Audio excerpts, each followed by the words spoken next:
Почитувани слушатели, добар ден од Македонската радио програма 3 пати Z на бранова должина 92,3 FM мегахерци. Во денешната програма ќе слушате вести од Република Македонија со Фиданка Танаскова, потоа вести од нашето студио, носењето на јазиците во Република Македонија се пролонгираат, Али Ахмети не е многу задоволен од тоа. Охриѓани се исплашени од големите земјотреси што ги зафатија. Медијаторот Нефтју Миниц е во Република Македонија. И реакција на македонците по повод прославата на Илинденското востание како заедничка историја со Бугарија или бугарскиот народ, и реакција од некои наши слушатели, односно душегрижници за оваа македонска радиопрограма, која сметаме дека е една од најнезависните македонски радиопрограми, каде и да се, дали е тоа во Република Македонија или овде. Ние никогаш не сме бранеле, почитувани слушатели, лидери, никогаш ние не сме бранеле партиски послушници, никогаш не сме бранеле полтрони, никогаш не сме се залагале за она што е едноумие или оние што ги газат и газат по интересите на македонскиот народ. Често пати, почитувани слушатели, знаевте вие и сведоци сте дека ова македонска радиопрограма, особено Ицо Најдовски Перин, е нарекуван кодош, нарекуван е расколник, нарекуван е платеник на грчки разузнавачки служби, платеник на бугарски разузнавачки служби, платеник на албански разузнавачки служби, платеник не знам на какви не разузнавачки служби, дека сум бил удбаш, па дека сум бил комунист, дека сум бил комуњар, па не знам што сум бил, па еве сега на крајот сум, последната вест беше дека сум работел за разузнавачките служби на Австралија, затоа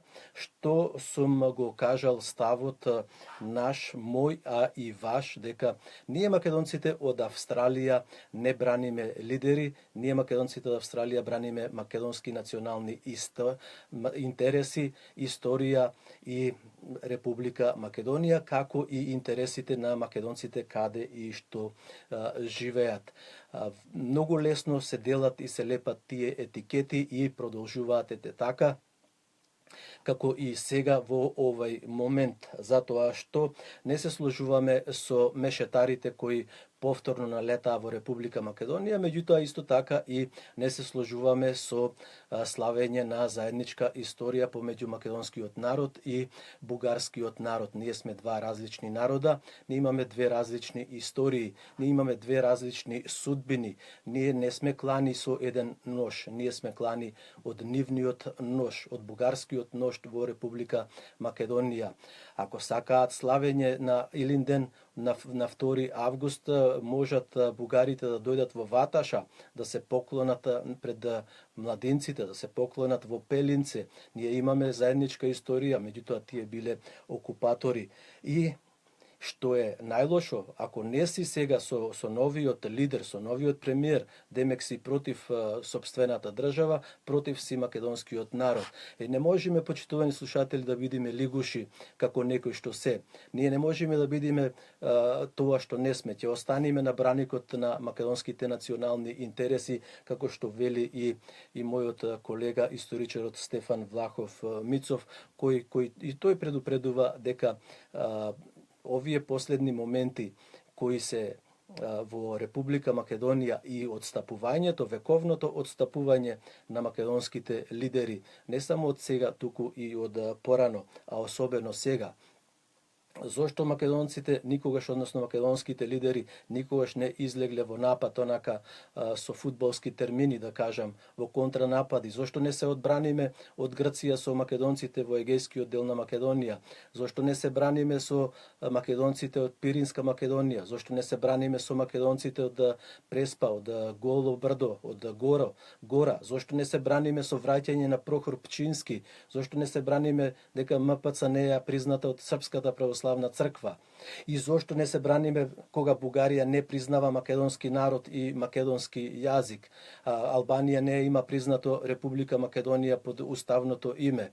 Грција не признава ништо. И пак ние сме тие што не чиниме што треба, знеме да сме послушници ние на нашите политичари. Тоа така не е работи во Западот, тоа така не е во западните држави. Вие сите тоа го знаете и ќе треба да се навикнувате на независноста на медиумите во Република Македонија, а и пошироко. Секогаш опозицијата и медиумите се коректори на власта. Така и ние сме коректори на власта, онолку колку што можеме и онолку колку што е нашето влијание, јавното, да го креираме јавното мислење. Може би ова е и нашата последна шанса за Македонија, затоа што денес на страната на македонскиот народ е само Господ. Меѓутоа, почитувани слушатели, една анегдота вели дека некој човек секој ден се молел на Господ да спечали на лотарија. Господ, вознемирен од неговите секојдневни молби, и извикал: идиоту еден, па купи веќе еднаш лотарија, инаку како ќе ти помогнам да се збогатиш? Само во последните 3 години Господ ни даде бројни шанси да си ја зачуваме државата, а ние ги прокоскавме како невидени глупаци, пржино 1, 2, 3 и така натаму. При тоа, на широко се жалиме, врз Македонија има притисоци, врз Македонија има пуч, врз Македонија има геноцид и така натаму. А поканите доаѓаа од Македонија заради килавоста и неспособноста на нашите лидери. Тоа е само дел од вистината. Другиот дел се состои во прашањето: а што правиме за да ги одбиеме притисоците, пучот, геноцидот? Одговорот е едноставен. Ништо не правиме и затоа историјата ни се повторува со векови и тоа многу пати само во последниот век или пак во 20-тиот.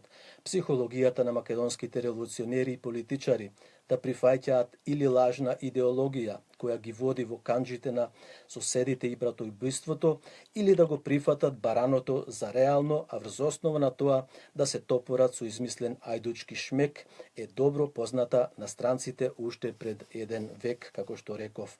Затоа големите сили и македонските непријатели во соседството изградиле психолошки портрет на македонските лидери, преку кој го манипулираат македонскиот народ. Го манипулираат зашто добро знаат дека народот не може да се самоорганизира и да бара лидери. Така што манипулациите се исти и пред и по Илинден, и пред и по Балканските војни, и Првата светска војна, и Втората светска војна. Така е и денес. И сите манипулации успеваат, независно што македонските лидери се различни, меѓутоа се исти по душа и табиет и карактер. Каков е групниот профил на македонскиот лидер? Тука не зборуваме за исклучоци, барем од пред 100 години наваму. Попустлив е на странските влијанија, затоа што му недостасува самодоверба, храброст, национална верба во својот народ, во својот идентитет, јазик, култура, традиции, постоење и посебност. Таа попустливост се обидува да ја компензира со егоцентризам, со спремност за братоубиство, затоа што нема национален концепт и кога тврди и мисли дека го има, нема македонски црвени линии. Затоа во Македонија и по Втората светска војна и по 1991 година има партиски репресии, партиски диктатури наместо национална диктатура. Националната диктатура се базира на чисто национално македонски интереси и такви треба да ги има и да ги воспоставиме час поскоро, затоа што час поскоро и ќе има и други резултати. Затоа и Гоце Делчев рекол: Македонија има своји интереси и своја политика. Тие им припаѓаат на сите македонци.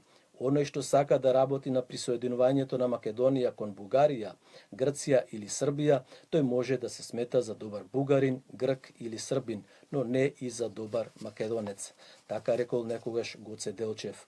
Ни недостасуваат лидери кои ќе бидат жестоки и непопустливи како кон внатрешните негатори на македонското име, идентитет, јазик, историја, традиции, цивилизација, така и кон надворешните мешетари, независно од каде и да доаѓаат во Македонија.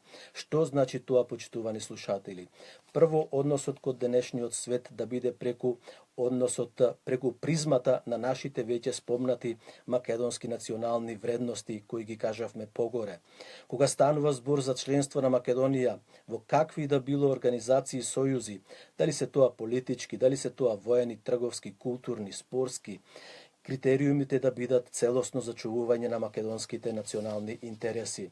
Второ, односот кон членството во сојузи и организации од секаков вид да биде врз база што позитивно може да добие Македонија и македонскиот народ од тоа. Позитивно од практичен аспект, материјален аспект. Празни пофалби и тапкање по рамо не го топлат никого и не ги топлат нашите македонски джепови. Трето, веднаш да бидат елиминирани можностите за уцени преку кандидирањето со сојузи и организации. Например, за членство во НАТО и Европската Унија бараме од вас тоа и тоа. Што барате? Треба да му се кажи и ајде збогум. Има и алтернативни организации во светот. Четврто, по секоја цена да бидат елиминирани зависностите од надвор. Ако не допушташ странски инвестиции од непријателски држави, странски експерти во политиката, економијата, образованието кои ја манипулираат македонската политика, економија, култура, со што ќе те уценуваат? Тука доаѓа пропагандната лага. Тогаш Македонија ќе била изолирана, така велат лидерите, глупости. Во сегашниот свет на повеќе од 200 држави никој не може да биде изолиран. Со колку од нив мора да одржуваш контакти за да не бидеш изолиран? Со 150, со 150, 20, ете ги да ги земиме, например, Куба, да ја земиме Северна Кореја, што не би требало да се мериме со нив. Дали се тие изолирани? Дали е изолирана Белорусија? Дали сега ќе изолираат и државата Катар? Вклучително тука за сиромашните земји кои се еве ги и Романија и Бугарија.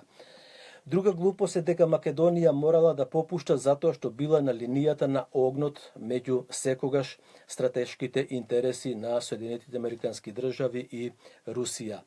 Па токму кога си во таква состојба можеш да го свртиш вниманието кон себе, да се опретелиш за идниот победник и да профитираш, но тоа во Македонија непоимливо е.